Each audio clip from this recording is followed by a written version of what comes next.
क्या ईरान की जंग वर्ल्ड वॉर 3 में बदल सकती है? यह सवाल आज पूरी दुनिया में पूछा जा रहा है। मिडिल ईस्ट दशक में तनाव का केंद्र रहा है, लेकिन हाल के साल में हालात और भी ज्यादा गंभीर होते नजर आए हैं। सबसे पहला समझते हैं कि टकराव की जड़ क्या है। इजराइल और ईरान के बीच दुश्मनी नई नहीं है, लेकिन इजराइल ईरान के न्यूक्लियर प्रोग्राम को अपने सुरक्षा के लिए सीधा खतरा मानता है। इजराइल का दावा है कि अगर ईरान परमाणु हथियार बना लेता है तो पूरा क्षेत्र की शक्ति संतुलन बदल जाएगी, और वही इंसान कहता है कि अगर परमाणु कार्यक्रम शांतिपूर्ण उद्देश्य के लिए है तो असली स्थिति की वजह इजराइल और अमेरिका की नीतियां हैं।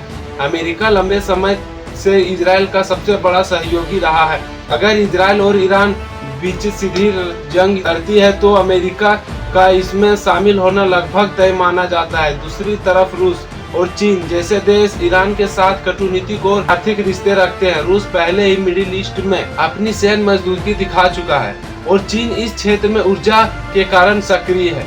लेकिन क्या इसका मतलब यह है कि तीसरा विश्व युद्ध होने के कगार पर है? जरूरी नहीं।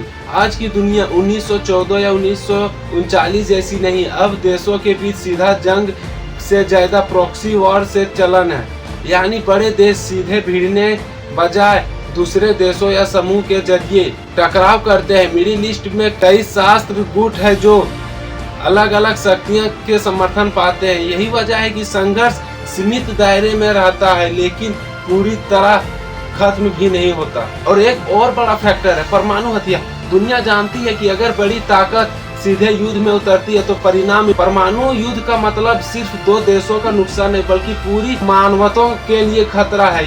यानी डिस्टेंस यानी भय का संतुलन आज भी विश्व युद्ध को रोकता है।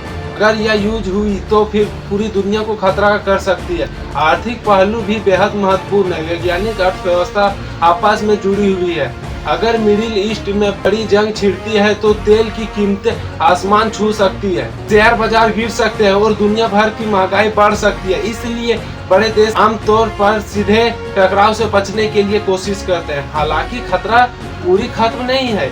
अगर कोई बात गलती, गलत आकलन या अचानक बड़ा हमला होता है तो हालत तेजी से बिगड़ सकता है। इतिहास गवाह है कि कई बड़ा युद्ध छोटी घटनाओं से शुरू हुई है, लेकिन फिलहाल ज्यादातर विशेषज्ञ मानते हैं कि पक्ष स्थिति या कंट्रोल में रखने की कोशिश करो। ईरान और इजराइल के बीच तनाव गंभीर है और इसमें अमेरिका, रूस और चीन जैसे बड़े देश किसी न किसी रूप में जड़ से जुड़े हुए हैं। फिर भी अगर किसी वजह से सीधा वर्ल्ड वॉर 3 की संभावना हो जाती है या होगी तो उसका नुकसान सबको होगा। अब सवाल आपसे है, क्या आपको लगता है कि दुनिया एक और बड़े युद्ध की तरफ बढ़ रही या सिर्फ राजनीतिक ताकत दिखाने का खेल है? आशा करते हैं वीडियो जरूर पसंद आए होगी, इसलिए वीडियो को कर दे लाइक और चैनल को कर दे सब्सक्राइब।